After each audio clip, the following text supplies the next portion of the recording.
ಓಂ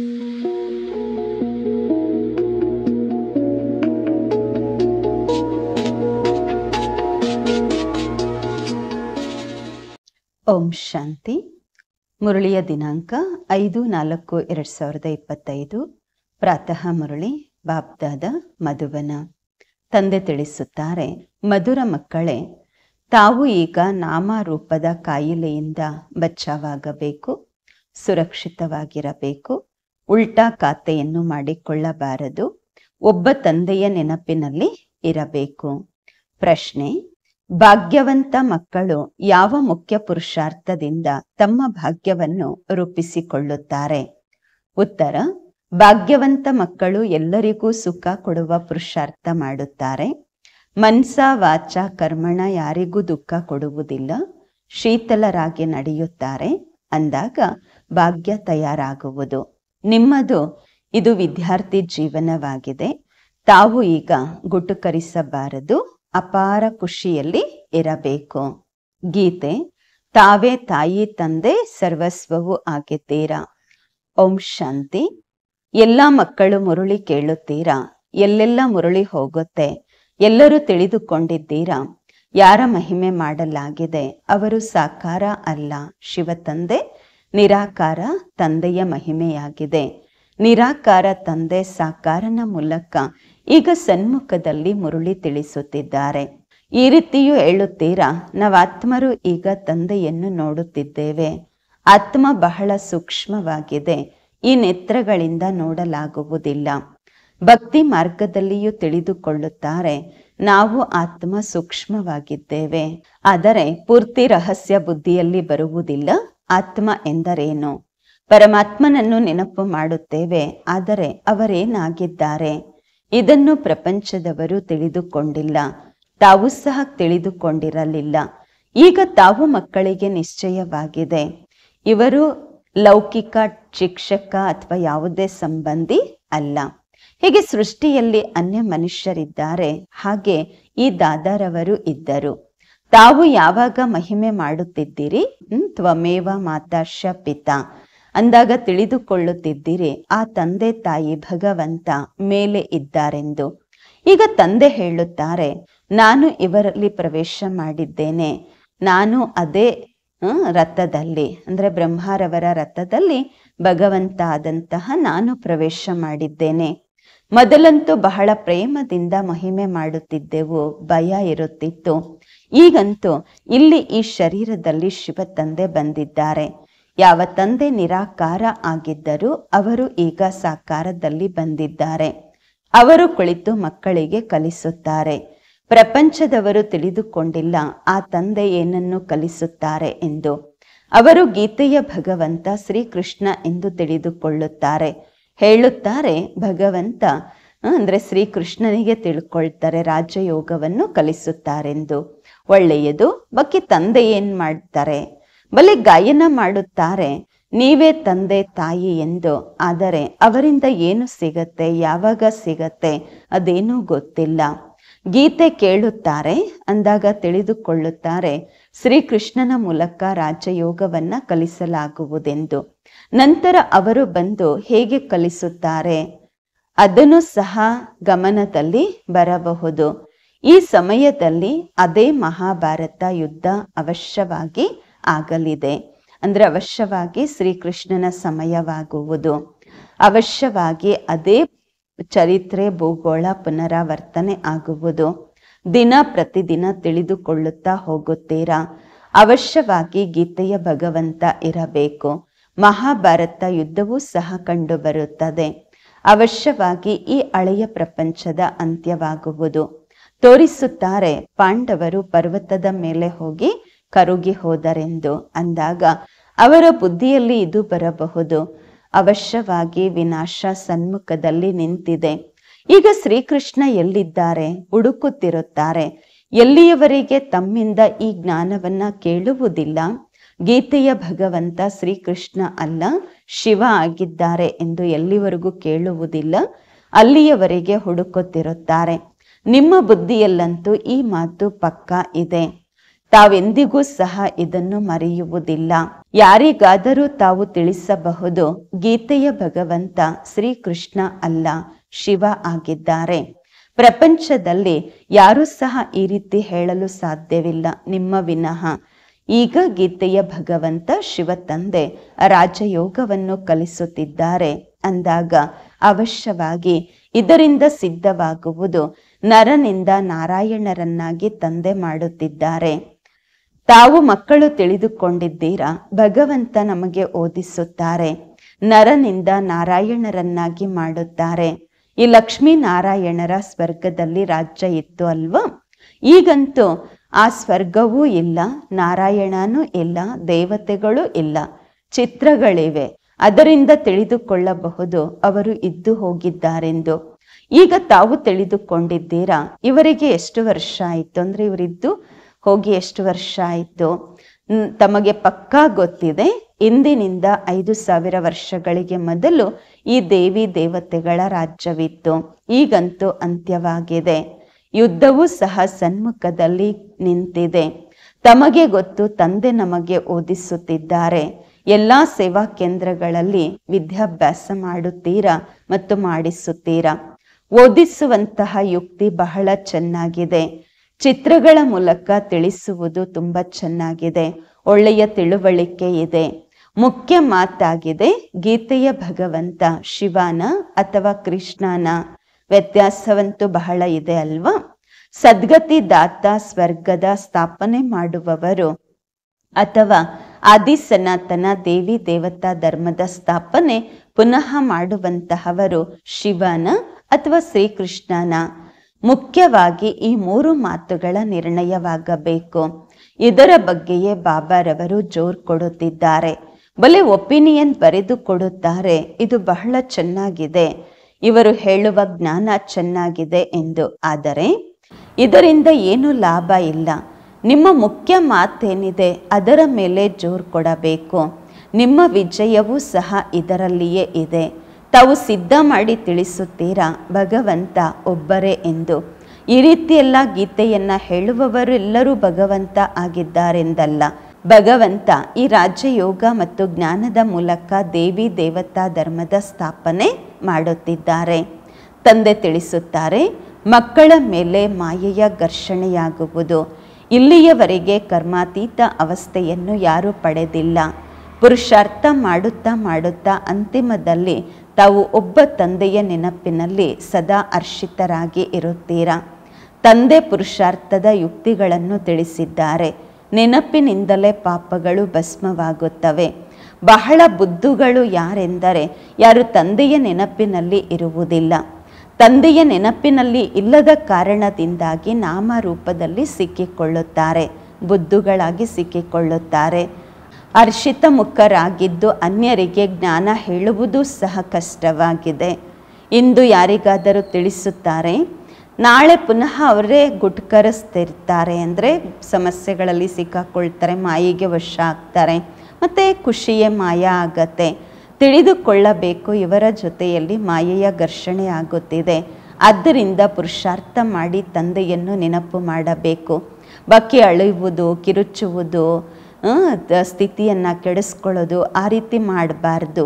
ತಿಳಿದುಕೊಳ್ಳಬೇಕು, ಮಾಯೆ ಚಪ್ಪಲಿಯಿಂದ ಹೊಡಿತಾ ಇದೆ, ಜೂತ ಮಾರ್ತಿ ಹೇ, ಕಾಲಿಂದ ಒದಿತಾ ಇದೆ. ಅದಕ್ಕೋಸ್ಕರ ಪುರುಷಾರ್ಥ ಮಾಡಿ ತಂದೆಯನ್ನು ನೆನಪು ಮಾಡಬೇಕು. ತಂದೆಯ ನೆನಪಿನಿಂದ ಬಹಳ ಖುಷಿ ಇರುವುದು. ಬಾಯಿಂದ ತಕ್ಷಣ ಶಬ್ದ ಬರುತ್ತೆ. ಪತಿತ ಪಾವನ ತಂದೆ ಹೇಳುತ್ತಾರೆ, ನನ್ನನ್ನು ನೆನಪು ಮಾಡಿರಿ. ಮನುಷ್ಯರಂತೂ ಒಬ್ಬರು ಆ ರೀತಿ ಇಲ್ಲ, ರಚಯಿತ ತಂದೆಯ ಪರಿಚಯ ಇರುವವರು. ಮನುಷ್ಯರಾಗಿ ತಂದೆಯನ್ನೇ ತಿಳಿದುಕೊಳ್ಳಲಿಲ್ಲವೆಂದರೆ ಪ್ರಾಣಿಗಳಿಗಿಂತಲೂ ಕಡೆಯಾದ್ರು ಅಲ್ವಾ? ಗೀತೆಯಲ್ಲಿ ಶ್ರೀಕೃಷ್ಣನ ಹೆಸರನ್ನು ಹಾಕಿದ್ದಾರೆ ಅಂದಾಗ ತಂದೆಯನ್ನು ಹೇಗೆ ನೆನಪು ಮಾಡುವುದು? ಇದು ಬಹಳ ದೊಡ್ಡ ತಪ್ಪಾಗಿದೆ. ತಂದೆಯನ್ನು ನೆನಪೇ ಮಾಡುವುದಿಲ್ಲ, ಅದನ್ನು ತಾವು ತಿಳಿಸಬೇಕು. ಗೀತೆಯ ಭಗವಂತ ಶಿವ ತಂದೆಯಾಗಿದ್ದಾರೆ, ಅವರೇ ಆಸ್ತಿಯನ್ನು ಕೊಡುತ್ತಾರೆ. ಮುಕ್ತಿ ಜೀವನ್ಮುಕ್ತಿ ದಾತ ಅವರಾಗಿದ್ದಾರೆ. ಅನ್ಯ ಧರ್ಮದವರ ಬುದ್ಧಿಯಲ್ಲಿ ಇದ್ಯಾವುದೂ ಸಹ ಕುಳಿತುಕೊಳ್ಳುವುದಿಲ್ಲ. ಅವರಂತೂ ಲೆಕ್ಕಾಚಾರ ಚುಕ್ತ ಮಾಡಿಕೊಂಡು ವಾಪಸ್ ಹೋಗುತ್ತಾರೆ. ಅಂತಿಮದಲ್ಲಿ ಸ್ವಲ್ಪ ಪರಿಚಯ ಸಿಗುವುದು. ಮತ್ತೆಯೂ ಸಹ ತಮ್ಮ ಧರ್ಮದಲ್ಲಿ ಹೋಗುತ್ತಾರೆ. ತಮಗೀಗ ತಂದೆ ತಿಳಿಸುತ್ತಾರೆ, ತಾವು ದೇವತೆಗಳಾಗಿದ್ದೀರಿ. ಈಗ ಪುನಃ ತಂದೆಯನ್ನು ನೆನಪು ಮಾಡುವುದರಿಂದ ತಾವು ದೇವತೆಗಳಾಗುತ್ತೀರಾ. ವಿಕರ್ಮಗಳು ವಿನಾಶವಾಗುತ್ತವೆ. ಮತ್ತೆಯೂ ಉಲ್ಟಾ ಸುಲ್ಟಾ ವ್ಯಾಪಾರ ಮಾಡುತ್ತಾರೆ. ಬಾಬರವರಿಗೆ ಬರೆಯುತ್ತಾರೆ, ಇಂದು ಬಾಬಾ ನಮ್ಮ ಸ್ಥಿತಿ ಏರುಪೇರಾಗಿದೆ, ಬಾಡಿ ಹೋಗಿದೆ. ತಂದೆಯನ್ನು ನೆನಪು ಮಾಡುತ್ತಿಲ್ಲ. ತಾವು ತಂದೆಗೆ ಮಕ್ಕಳಾಗಿದ್ದೀರಾ ಅಂದಾಗ ತಂದೆಯ ಆಜ್ಞೆಯಾಗಿದೆ, ನನ್ನನ್ನು ನೆನಪು ಮಾಡಿದಾಗ ವಿಕರ್ಮಗಳು ವಿನಾಶವಾಗುತ್ತವೆ. ಈ ಶರೀರವಂತೂ ಹಳೆಯದು, ತಮೋ ಪ್ರಧಾನವಾಗಿದೆ. ಅಂತಿಮದವರೆಗೆ ಈ ಶರೀರಕ್ಕೆ ಏನಾದರೂ ಆಗುತ್ತಿರುತ್ತದೆ. ಎಲ್ಲಿಯವರೆಗೆ ತಂದೆಯ ನೆನಪಿನಲ್ಲಿದ್ದು ಕರ್ಮಾತೀತ ಅವಸ್ಥೆಯನ್ನು ಹೊಂದುತ್ತೀರಾ, ಅಲ್ಲಿಯವರೆಗೆ ಮಾಯೆ ಅಲುಗಾಡಿಸುತ್ತಾ ಇರುವುದು. ಯಾರನ್ನೂ ಸಹ ಬಿಡುವುದಿಲ್ಲ. ಪರೀಕ್ಷಿಸಿಕೊಳ್ಳುತ್ತಿರಬೇಕು, ಮಾಯೆ ಹೇಗೆ ಪೆಟ್ಟು ತಿನ್ನಿಸುತ್ತದೆ. ಭಗವಂತ ನಮಗೆ ಓದಿಸುತ್ತಾರೆ, ಇದನ್ನು ಯಾಕೆ ಮರೆಯಬೇಕು. ಆತ್ಮ ಹೇಳುತ್ತೆ, ನಮ್ಮ ಪ್ರಾಣಕ್ಕಿಂತಲೂ ಪ್ರಿಯವಾಗಿರುವಂತಹ ತಂದೆ ಇವರಾಗಿದ್ದಾರೆ. ಅಂತಹ ತಂದೆಯನ್ನ ಮತ್ತೆ ಕರೆಯುವುದು ಯಾಕೆ. ತಂದೆ ಧನವನ್ನು ಕೊಡುತ್ತಾರೆ ದಾನ ಮಾಡಲು. ಪ್ರದರ್ಶನಿಗಳಲ್ಲಿ, ಮೇಳಗಳಲ್ಲಿ ತಾವು ಅನೇಕರಿಗೆ ದಾನ ಮಾಡಬಹುದು. ತಮಗೆ ತಾನೇ ಆಸಕ್ತಿಯಿಂದ ಓಡಬೇಕು ಸೇವೆಗೋಸ್ಕರ. ತಮಗೆ ತಾವೇ ಆಸಕ್ತಿಯಿಂದ ಓಡಿ ಹೋಗಿ ಸೇವೆ ಮಾಡಬೇಕು. ಈಗಂತೂ ತಂದೆ ಕರಿಬೇಕಾಗತ್ತೆ, ತಾಕೀತ್ ಮಾಡಬೇಕಾಗತ್ತೆ, ಉಮಂಗ ಕೊಡಿಸ್ಬೇಕಾಗತ್ತೆ, ಹೋಗಿ ಸರ್ವಿಸ್ ಮಾಡಿ, ಸಂದೇಶ ಕೊಡಿ, ಸೇವೆ ಮಾಡಿ ಎಂದು. ಅದರಲ್ಲಿಯೂ ಕೂಡ ಒಳ್ಳೆಯ ತಿಳುವಳಿಕೆಯೂ ಬೇಕು. ದೇಹ ಅಭಿಮಾನಿಗಳು ತಿಳಿಸಿದರೆ ಬಾಣ ನಾಟುವುದಿಲ್ಲ. ಖಡ್ಗದಲ್ಲಿಯೂ ಕೂಡ ಅನೇಕ ಪ್ರಕಾರದ್ದು ಇರುತ್ತಲ್ವ, ಕತ್ತಿ ಇದೆ ಅಂದರೆ ಅನೇಕ ಪ್ರಕಾರದ್ದಿರುತ್ತೆ. ನಿಮ್ಮದು ಯೋಗದ ಕತ್ತಿ ಖಡ್ಗ ಬಹಳ ತೀಕ್ಷ್ಣವಾಗಿರಬೇಕು. ಸರ್ವಿಸ್ನ ಉಲ್ಲಾಸವಿರಬೇಕು. ಅನೇಕರ ಕಲ್ಯಾಣ ಮಾಡಬೇಕು. ತಂದೆಯನ್ನು ನೆನಪು ಮಾಡುವ ಅಂತಹ ಅಭ್ಯಾಸವಾಗಬೇಕು. ಅಂತಿಮದಲ್ಲಿ ತಂದೆಯ ವಿನಃ ಮತ್ತಾರ ನೆನಪು ಬರಬಾರದು. ಆಗಲೇ ತಾವು ರಾಜ್ಯ ಪದವಿಯನ್ನು ಪಡೆಯಲು ಸಾಧ್ಯ. ಅಂತಿಮ ಸಮಯದಲ್ಲಿ ಯಾರು ತಂದೆಯನ್ನು ಸ್ಮರಿಸುತ್ತಾರೆ, ನಾರಾಯಣನ ಸ್ಮರಣೆಯನ್ನು ಮಾಡುತ್ತಾರೆ, ಅಂತಿಮತೆ ಸೋಗತಿ ಆಗತ್ತೆ. ತಂದೆ ಮತ್ತು ಆಸ್ತಿಯ ನೆನಪು ಮಾಡಬೇಕು. ನಾರಾಯಣ ನೆನಪು ಮಾಡಿ ಅಂದರೆ ಅರ್ಥ ಆಸ್ತಿಯನ್ನು ನೆನಪು ಮಾಡಬೇಕು. ಆದರೆ ಮಾಯೆ ಕಡಿಮೆ ಇಲ್ಲ. ಕಚ್ಚಾ ಇದ್ದಾಗಲೇ ಏಕದಂ ಅನೇಕರು ಬಿದ್ದು ಬಿಡುತ್ತಾರೆ. ಉಲ್ಟಾ ಕರ್ಮಗಳ ಖಾತೆ ಯಾವಾಗ ತಯಾರಾಗುತ್ತೆ ಎಂದರೆ ಯಾವಾಗ ಅನ್ಯರ ನಾಮ ರೂಪದಲ್ಲಿ ಸಿಕ್ಕಿಕೊಳ್ಳುತ್ತಾರೆ. ಪರಸ್ಪರದಲ್ಲಿ ಅನ್ಯರಿಗೆ ಪ್ರೈವೇಟಾಗಿ ಪತ್ರಗಳನ್ನು ಬರೆಯುತ್ತಾರೆ. ದೇಹದಾರಿಗಳ ಜೊತೆ ಪ್ರೀತಿ ಆಗತ್ತೆ. ಆಗ ಉಲ್ಟಾ ಕರ್ಮಗಳ ಖಾತೆ ತಯಾರಾಗತ್ತೆ. ಬಾಬಾರವರ ಬಳಿ ಸಮಾಚಾರ ಬರುತ್ತೆ. ಉಲ್ಟಾ ಸುಲ್ಟಾ ಕೆಲಸಗಳನ್ನು ಮಾಡುತ್ತಾರೆ. ಮತ್ತೆ ಬಾಬಾರವರಿಗೆ ಹೇಳ್ತಾರೆ, ಬಾಬಾ ಆಗ್ಬಿಡ್ತು ಈ ರೀತಿ ಎಂದು. ಬಾಬಾ ಹೇಳ್ತಾರೆ, ಅರೆ ಖಾತೆ ಉಲ್ಟಾ ತಯಾರಾಯಿತು ಅಲ್ವಾ. ಈ ಶರೀರವಂತೂ ವಿನಾಶಕಾರಿಯಾಗಿದೆ, ಅದನ್ನು ತಾವು ನೆನಪು ಯಾಕೆ ಮಾಡುತ್ತೀರಾ. ತಂದೆ ಹೇಳುತ್ತಾರೆ, ನನ್ನನ್ನು ನೆನಪು ಮಾಡಿದಾಗ ಸದಾ ಖುಷಿಯಲ್ಲಿರುತ್ತೀರಾ. ಇಂದು ಖುಷಿಯಲ್ಲಿರ್ತೀರಾ, ಮತ್ತೆ ನಾಳೆ ಬಾಡಿ ಹೋಗ್ತೀರಾ, ಶವಗಳಂತೆ ಆಗ್ಬಿಡ್ತೀರಾ. ಜನ್ಮ ಜನ್ಮಾಂತರಗಳಿಗಾಗಿ ನಾಮರೂಪದಲ್ಲಿ ಸಿಕ್ಕಿ ಹಾಕ್ಕೊಳ್ತಾ ಬಂದಿದ್ದೀರಾ ಅಲ್ವಾ. ಸ್ವರ್ಗದಲ್ಲಿ ಈ ಕಾಯಿಲೆಗಳು ಇರುವುದಿಲ್ಲ, ಅಂದರೆ ನಾಮರೂಪದ ಕಾಯಿಲೆ ಇರುವುದಿಲ್ಲ. ಅಲ್ಲಂತೂ ಮೋಹ ಜೀತ ಪರಿವಾರ ಕುಟುಂಬವಿರುವುದು. ಗೊತ್ತಿದೆ ನಾವು ಆತ್ಮ ಆಗಿದ್ದೇವೆ, ಈ ಶರೀರ ಅಲ್ಲ. ಅಲ್ಲಿಯೂ ಕೂಡ ಗೊತ್ತಿರತ್ತೆ. ಅದಿರುವುದೇ ಸತ್ಯುಗದಲ್ಲೆಲ್ಲರೂ ಆತ್ಮ ಅಭಿಮಾನಿಗಳಾಗಿರ್ತಾರೆ. ಆ ಪ್ರಪಂಚವೇ ಆತ್ಮ ಅಭಿಮಾನಿಗಳ ಪ್ರಪಂಚ. ಇಲ್ಲಿ ದೇಹಾಭಿಮಾನಿಗಳ ಪ್ರಪಂಚವಾಗಿದೆ. ಮತ್ತು ಅರ್ಧ ಕಲ್ಪ ತಾವು ದೇಹಿ ಅಭಿಮಾನಿಗಳಾಗುತ್ತೀರಾ. ಈಗ ತಂದೆ ಹೇಳುತ್ತಾರೆ, ದೇಹ ಅಭಿಮಾನವನ್ನು ಬಿಟ್ಟು ಬಿಡಿ. ದೇಹಿ ಅಭಿಮಾನಿಗಳಾಗುವುದರಿಂದ ಬಹಳ ಮಧುರರು, ಶೀತಲರಾಗುತ್ತೀರಾ. ಈ ರೀತಿ ಬಹಳ ಕಡಿಮೆ ಜನ ಇದ್ದಾರೆ. ಪುರುಷಾರ್ಥ ಮಾಡಿಸುತ್ತಿರುತ್ತಾರೆ, ತಂದೆಯ ನೆನಪು ಮರೆಯಬೇಡಿ ಎಂದು. ತಂದೆ ಆಜ್ಞೆ ಮಾಡುತ್ತಾರೆ, ನನ್ನನ್ನು ನೆನಪು ಮಾಡಿರಿ, ಚಾರ್ಟಿಡಿ. ಆದರೆ ಮಾಯೆ ಚಾರ್ಟಿಡಲು ಬಿಡುವುದಿಲ್ಲ. ಈ ರೀತಿ ಮಧುರ ತಂದೆಯನ್ನು ಎಷ್ಟು ನೆನಪು ಮಾಡಬೇಕು. ಇಂತಹ ಮಧುರ ತಂದೆಯನ್ನು ಎಷ್ಟು ನೆನಪು ಮಾಡಬೇಕು. ಇವರಂತೂ ಪತಿಯರಿಗೂ ಪತಿ, ತಂದೆಯರಿಗೂ ತಂದೆ ಆಗಿದ್ದಾರೆ ಅಲ್ವಾ. ತಂದೆಯನ್ನು ನೆನಪು ಮಾಡಿ ಅನ್ಯರನ್ನು ತಮ್ಮ ಸಮಾನ ಮಾಡಿಕೊಳ್ಳುವ ಪುರುಷಾರ್ಥ ಮಾಡಬೇಕು. ಇದರಲ್ಲಿ ಮನಸ್ಸು ಬಹಳ ಇಚ್ಛೆ ಇಟ್ಕೊಂಡು ಈ ಸೇವೆ ಮಾಡಬೇಕಾಗತ್ತೆ, ಮನಸ್ಸಿಟ್ಟು ಮಾಡಬೇಕು. ಸರ್ವಿಸಬಲ್ ಮಕ್ಕಳಿಗೆ ತಂದೆ ನೌಕರಿ ಬಿಡಿ ಅಂತ ಹೇಳುತ್ತಾರೆ.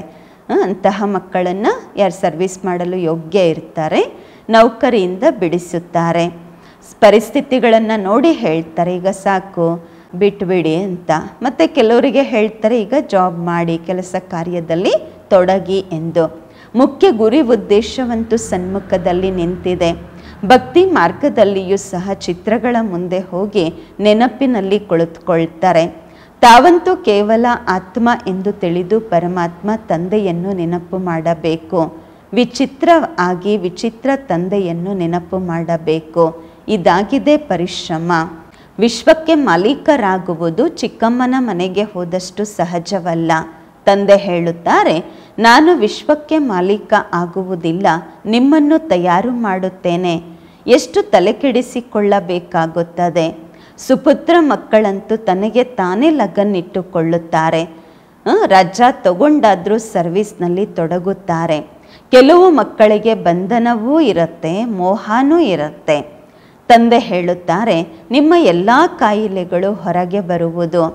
ತಾವು ತಂದೆಯನ್ನು ನೆನಪು ಮಾಡುತ್ತಾ ಇರಿ. ಮಾಯೆ ತಮ್ಮನ್ನು ಪ್ರಯತ್ನ ಮಾಡುತ್ತೆ ಬೀಳಿಸ್ಲಿಕ್ಕೋಸ್ಕರ, ಇಲ್ಲಿಂದ ಅಳಿಸ್ಲಿಕ್ಕೋಸ್ಕರ. ನೆನಪು ಮುಖ್ಯವಾಗಿದೆ.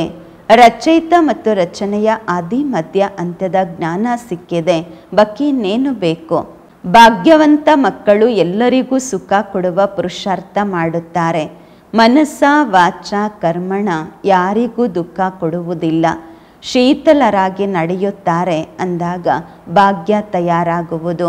ಒಂದು ವೇಳೆ ಕೆಲವರು ತಿಳಿದುಕೊಳ್ಳಲಿಲ್ಲವೆಂದರೆ ತಿಳಿದುಕೊಳ್ಳಲಾಗತ್ತೆ ಇವರ ಭಾಗ್ಯದಲ್ಲಿ ಇಲ್ಲವೆಂದು. ಯಾರ ಭಾಗ್ಯದಲ್ಲಿ ಇರುವುದು ಅವರು ಒಳ್ಳೆಯ ರೀತಿ ಕೇಳುತ್ತಾರೆ. ಅನುಭವವನ್ನು ಹೇಳ್ತಾರಲ್ವ, ಏನೇನು ಮಾಡ್ತಾ ಇದ್ವಿ ಅಂತ. ಈಗ ಗೊತ್ತಾಗತ್ತೆ ಏನೆಲ್ಲ ಮಾಡಿದ್ದಾರೆ, ಅದರಿಂದ ದುರ್ಗತಿಯೇ ಆಗಿದೆ. ಸದ್ಗತಿ ಯಾವಾಗ ಆಗತ್ತೆ? ಯಾವಾಗ ತಂದೆಯನ್ನು ನೆನಪು ಮಾಡುತ್ತೀರಾ.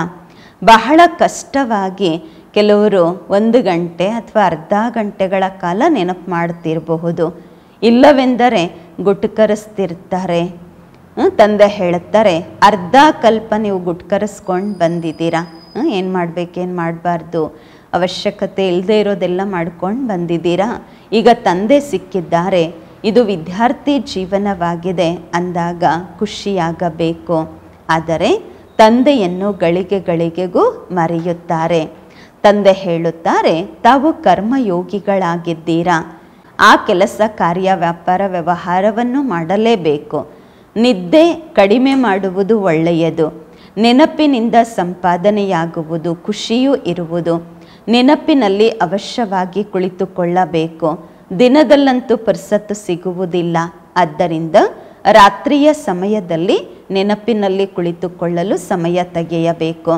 ನೆನಪಿನಿಂದ ಬಹಳ ಖುಷಿ ಇರುವುದು. ಯಾರಿಗೆ ಬಂಧನವಿರುತ್ತೆ ಅವರು ಹೇಳುತ್ತಾರೆ, ನಮಗೆ ತಂದೆಯಿಂದ ಆಸ್ತಿ ಬೇಕು, ತಂದೆಯಿಂದ ನಾವು ಆಸ್ತಿ ತಗೊಳ್ಬೇಕು ಎಂದು. ಇದರಲ್ಲಿ ಯಾರು ತಡೆಯಲು ಸಾಧ್ಯವಿಲ್ಲ. ಕೇವಲ ಸರ್ಕಾರಕ್ಕೆ ಹೋಗಿ ತಿಳಿಸಿರಿ, ವಿನಾಶ ಸನ್ಮುಖದಲ್ಲಿ ನಿಂತಿದೆ. ತಂದೆ ಹೇಳುತ್ತಾರೆ, ನನ್ನನ್ನು ನೆನಪು ಮಾಡಿ ಎಂದು.